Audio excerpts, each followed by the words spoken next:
Hello everyone, welcome back to my YouTube channel Mathsopedia. आज की इस वीडियो के अंदर हम लेक्चर 2 करने वाले हैं एपिडेमियोलॉजी का।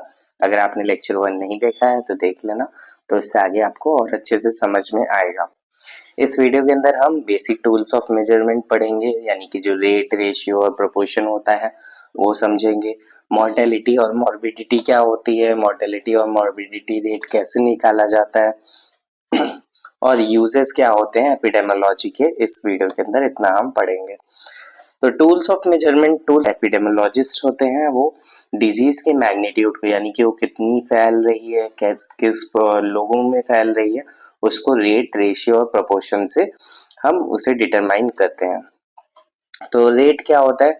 Rate is a measurement of occurrence of particular event, यानी कि ये कोई इवेंट होने का, जैसे कि मान लो कोई डिजीज हुई किसी के अंदर, तो उस इवेंट के होने को हम रेट के थ्रू डिफाइन करते हैं। ये क्या होता है कि कोई एक पर्टिकुलर पॉपुलेशन होती है एक पर्टिकुलर टाइम पीरियड पे। अक्सर क्या होता है, रेट मेनली क्या होता है, एक साल के इंटरवल का लिया जाता है। जैसे मान लो डेथ रेट है, ठीक है, तो यानी कि number of death in 1 year, एक साल में कितने लोगों की डेथ हुई, और upon total population in that year, उस ईयर में कितनी टोटल पॉपुलेशन थी, या फिर उस ईयर की मिड पॉपुलेशन को ले लिया जाता है एवरेज के लिए, तो उससे डिवाइड करके 1000 से मल्टीप्लाई किया जाता है रेट निकालने के लिए, ठीक है। तो ये डेथ रेट आ जाएगा। तो ये रेट क्या बताएगा हमें कि 1000 लोगों में से, ठीक है, जो भी रेट मान निकल के आता है आपका 25, ठीक है। तो यानी कि डेथ रेट क्या होगा, ये 25 क्या है, तो 25 पर 1000, यानी कि 1000 लोगों में से 25 लोगों की डेथ हुई एक साल के अंदर, ठीक है। नेक्स्ट फिर दूसरा टूल होता है रेशियो। रेशियो क्या होता है, ये दो अलग अलग क्वांटिटी को एक हम एक्सप्रेस करते हैं एक इक्वेशन के अंदर। जैसे कि मैंने आपको लेवल ऑफ हेल्थ केयर में पढ़ाया था कि पीएससी होता है, पीएससी 30,000 की पॉपुलेशन पे बनता है, 20,000 की पॉपुलेशन पे बनता है। तो यानी कि उसका क्या है, रेशियो है कि एक पीएससी 20,000 की पॉपुलेशन पे बनेगा, ठीक है। उसी तरह क्या होता है, एक वार्ड के अंदर एक नर्स पे कितने पेशेंट होंगे, जैसे 1:8 का रेशियो चलता है कि एक नर्स 8 पेशेंट को जनरल वार्ड के अंदर डील करेंगी। तो ये रेशियो हुआ, यानी कि ये नर्स ये अलग क्वांटिटी है और ये पेशेंट्स ये भी अलग क्वांटिटी, इन दोनों का आपस में कोई रिलेशन नहीं है। पर जबकि जो रेट होता है उसके अंदर हम जो डेथ है उस वो भी हमारी पॉपुलेशन के अंदर ही आ रहा है, यानी कि ये दोनों रिलेटेड होता है। और यही प्रोपोर्शन में भी ऐसा ही होता है कि ये दोनों रिलेटेड होता है, एक ही क्वांटिटी का होता है। और रेशियो हम किसी भी दो डिफरेंट क्वांटिटीज को हम ले सकते हैं इसके अंदर। जैसे कि ratio is another measurement of disease frequency, it expresses relation in size between two random quantities, यानी कि ये दो रैंडम क्वांटिटीज के बीच का एक हमें रेशियो पता चलता है, ठीक है, एक रिलेशन बताता है।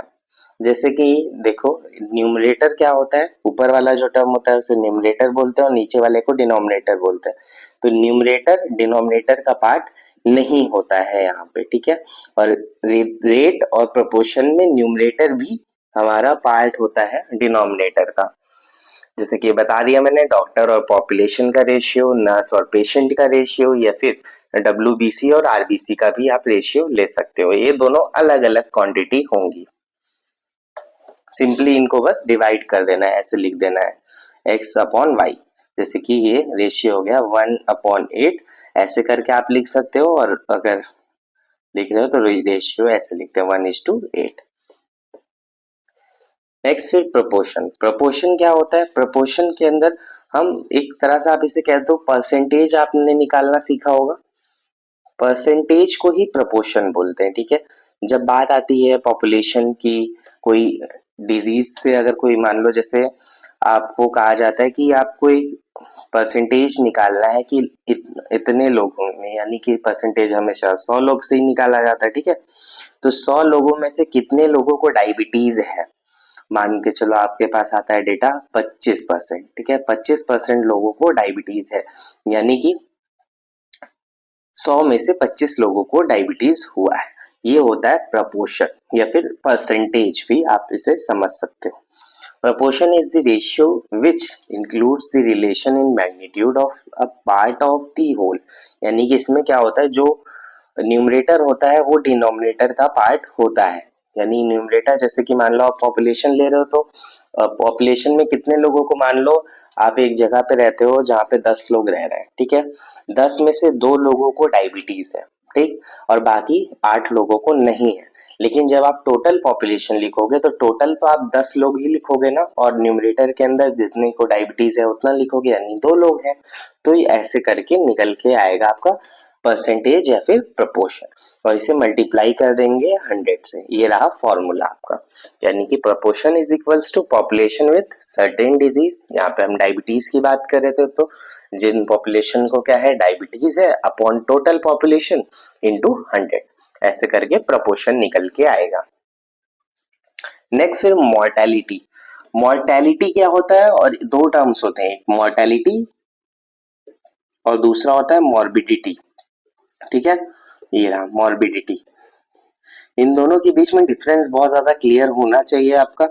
मॉर्टेलिटी क्या होता है, ये फ्रीक्वेंसी होती है या फिर रेट होता है डेथ्स का, यानी कि कितने लोगों की डेथ हो रही है किसी भी पर्टिकुलर डिजीज से, इंजरी से, या किसी भी कारण से डेथ हो रही है, मॉर्टेलिटी होता है। और मॉर्बिडिटी क्या होता है, इन दोनों में डिफरेंस आपको ध्यान देना, थोड़ा सा कंफ्यूज नहीं होना कि मॉर्टेलिटी क्या है, डेथ की फ्रीक्वेंसी, और मॉर्बिडिटी कोई भी डिजीज होने की फ्रीक्वेंसी, डिजीज अकरेंस, ठीक है। तो अब कई सारा डेटा होता है, कई सारे तरीके से मॉर्टेलिटी निकाली जाती है। मैटरनल मॉर्टेलिटी रेट निकाला जाता है, इन्फेंट मॉर्टेलिटी रेट निकाला जाता है, क्रूड डेथ रेट निकाला जाता है। तो यहाँ पे हम देखते हैं कई सारे फॉर्मूलेज मैंने यहाँ पे रखे हुए हैं जो आते हैं फ्रीक्वेंटली। क्रूड डेथ रेट होता है number of deaths during 1 year upon mid year population, यानी कि कितनी डेथ हुई एक साल में अपॉन मिड ईयर पॉपुलेशन, और उसे 1000 से मल्टीप्लाई कर दिया, रेट है, ठीक है ये। नेक्स्ट फिर अगर हम स्पेसिफिक डेथ रेट की बात करें, जैसे कि मान लो कोई कॉज स्पेसिफिक है कि कॉलेरा से कितने लोगों की डेथ हुई, तो उसको हम लिखेंगे न्यूमरेटर के अंदर number of deaths due to cholera during 1 year upon mid year population multiplied by 1000, ठीक है। तो यहाँ से निकल के आ जाएगा कि कितने लोगों, 1000 में से कितने लोगों की डेथ हुई कॉलेरा से। नेक्स्ट फिर एज स्पेसिफिक भी हो सकता है, जैसे कि इन्फेंट मोर्टेलिटी रेट, यानी कि कितने इन्फेंट की डेथ हुई है, तो number of infant death during 1 year, मतलब ड्यूरिंग 1 ईयर, क्योंकि इन्फेंट जो पीरियड होता है, इन्फेंसी होता है, वो 1 साल तक का होता है। तो 1 साल के अंदर जितने बच्चों की डेथ हुई है upon mid year population into 1000, तो यहाँ से डेटा निकल के आ जाएगा कि 1000 में से कितने इन्फेंट्स की डेथ हुई है। फिर उसके बाद प्रोपोर्शनल मॉर्टेलिटी, कि प्रोपोर्शन में अगर मॉर्टेलिटी आपको निकालनी है तो वो कैसे निकाला जाए। It helps to know what proportion of total deaths are due to particular cause, जैसे कि मान लो कैंसर की वजह से, कोई पर्टिकुलर कॉज की वजह से कितनी डेथ हो रही है, और what proportion of deaths are occurring in particular age group. इससे हम या तो पर्टिकुलर कॉज का निकाल सकते हैं, और या तो पर्टिकुलर एज ग्रुप का, यानी कि कितने ऐसे लोग हैं जो 50 साल की ऊपर की उम्र वाले जिनकी कैंसर से डेथ हुई है, तो ऐसे हम प्रोपोर्शनल मॉर्टेलिटी निकालते हैं। It expresses the number of deaths due to particular cause और in an age specific age group पर 1000 टोटल डेथ, सॉरी पर 100 टोटल डेथ, क्योंकि परसेंटेज है तो परसेंटेज हमेशा 100 से ही निकाला जाता है। तो 100 में से कितने लोगों की डेथ हुई, मान लो कॉलेरा से 1 साल के अंदर जितनी डेथ्स हुई उसे आपने न्यूमरेटर के अंदर लिखा, ऊपर नीचे क्या है कि टोटल नंबर ऑफ डेथ, कि कितनी डेथ्स हुई हैं 1 साल के अंदर। मान लो अगर आप डेटा निकाल रहे हो 2025 का, तो 2025 में कितने लोगों की कॉलेरा से डेथ हुई है उसे आप न्यूमरेटर में लिखोगे, और टोटल डेथ्स कितनी हुई है 2025 के अंदर उसे आप नीचे लिखोगे डिनोमिनेटर में, और मल्टीप्लाई कर दोगे 100 से।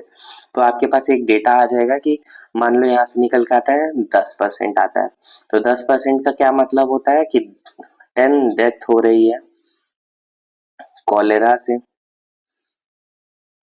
इन 100, यानी कि 100 में से 10 लोगों की डेथ हो रही है कॉलरा से, ठीक है, ऐसे आपको डेटा मिल जाएगा। नेक्स्ट फिर maternal mortality ratio. Maternal mortality ratio कैसे निकाला जाता है? तो इसमें नंबर ऑफ मैटरनल डेथ आप समझते हो, यानी कि जो भी प्रेग्नेंट मदर्स होती हैं उनकी डिलीवरी टाइम पे या प्रेगनेंसी के टाइम पे जो डेथ्स होती हैं उसे हम मैटरनल मोर्टेलिटी रेशियो बोलते हैं, ठीक है। ये मैटरनल मोर्टेलिटी रेट भी निकाला जाता है, अगर 1000 से आप मल्टीप्लाई कर दोगे तो रेट आ जाएगा, और रेशियो क्या है, दोनों की एक क्वांटिटी रखी जाती है। तो number of deaths, maternal deaths, और ऊपर नीचे क्या है, जितनी लाइव बर्थ हुई है, लाइव बर्थ और मैटरनल डेथ का रेशियो है ये, या फिर number of maternal death upon total number of reproductive age, इसका भी आप रेशियो ऐसे निकाल सकते हो।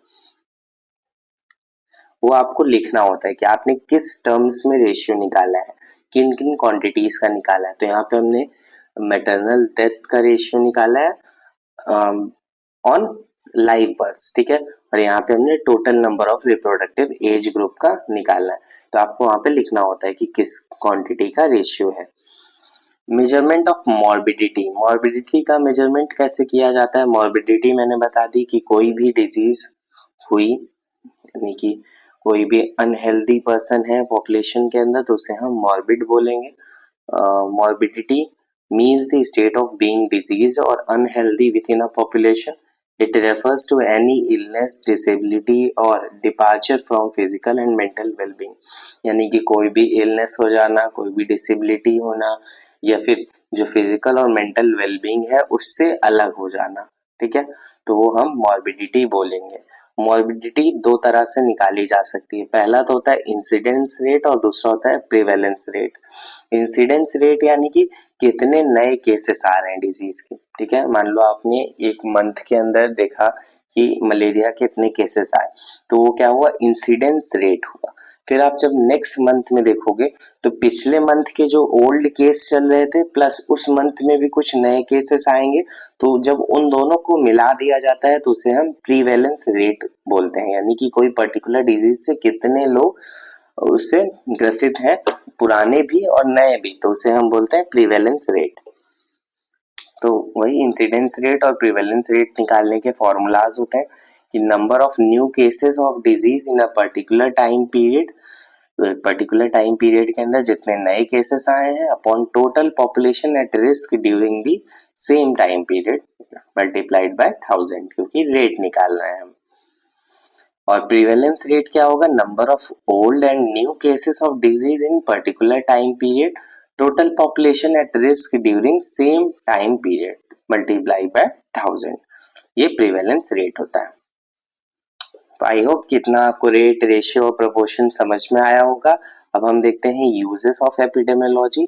तो एपिडेमियोलॉजी के यूजेस क्या हैं? पहला तो कि इससे हमें एक डेटा मिलता है कि पिछले हिस्ट्री में कैसे कोई बीमारी फैली थी, कैसे उसका राइज हुआ और फॉल हुआ डिजीज का, ठीक है। दूसरा, कम्युनिटी डायग्नोसिस के लिए हेल्प करता है, प्लानिंग और इवेल्युएशन के लिए हेल्पफुल होती है epidemiology, evaluation of individual of risk and changes completing, ठीक है, जो क्या चेंजेस ला सकते हैं हम, क्या रिस्क फैक्टर्स होते हैं किसी पर्टिकुलर डिजीज के, उसको कैसे चेंज कर सकते हैं, इसके लिए हेल्पफुल है एपिडेमियोलॉजी। नेचर ऑफ डिजीज समझने के लिए कि डिजीज कैसे फैल रही है, किस बैक्टीरियल डिजीज है कि वायरल है कि फंगल है, कैसे फैल रही है, ड्रॉपलेट के थ्रू फैल रही है, वेक्टर के थ्रू फैल रही है या डायरेक्ट कॉन्टैक्ट के थ्रू फैल रही है, वो हम समझ सकते हैं। सिंड्रोम आइडेंटिफिकेशन की कोई भी डिजीज है उसका क्या सिंड्रोम है, क्या साइन सिम्टम्स है, तो वो समझने के लिए एपिडेमियोलॉजी यूजफुल होती है। Screening for cases and risk factors, तो केसेस की स्क्रीनिंग और रिस्क फैक्टर्स को आइडेंटिफाई करने के लिए एपिडेमियोलॉजी का यूज किया जाता है। Thank you for watching this video. अगर आपको ये वीडियो अच्छा लगा होगा तो लाइक करना, चैनल को सब्सक्राइब करना, अपने फ्रेंड्स के साथ शेयर करना। Thank you.